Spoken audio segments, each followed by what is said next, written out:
ரொம்ப ஷாக்கிங்கா இருக்கு இந்த நியூஸ் ஆக்சுவலா. இது எவ்ளோ பேரோட ஒரு நம்பிக்கை.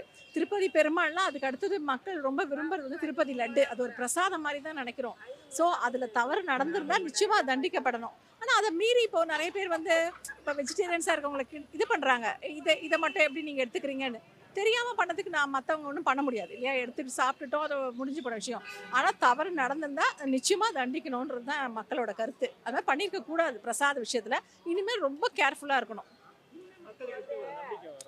நம்பிக்கை வந்து கொஞ்சம் இதுவா இருக்கு. பட் அவங்க ப்ரூவ் பண்ணணும். இப்ப அந்த ஆந்திரா கவர்மெண்ட் வந்து இதுக்கு மேல அந்த மாரி தவறே நடக்காது. நடக்க சான்ஸ் இல்லன்ற அளவுக்கு மக்களுக்கு ஒரு நம்பிக்கை குடுத்துட்டாங்கன்னா, நிச்சயமா மக்கள் அதே மாரியான தொடர்ந்து பெருமாள் மேல இருக்க நம்பிக்கைக்கு வருவாங்க.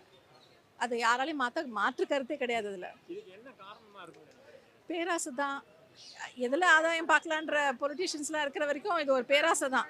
இல்லையா? எதுல கம்மி பண்ணலான்ற மாரி நெனைக்கிறாங்க. ஆனா அது மக்கள் வந்து அத பிரசாதமா பார்க்குறப்ப அந்த நம்பிக்கை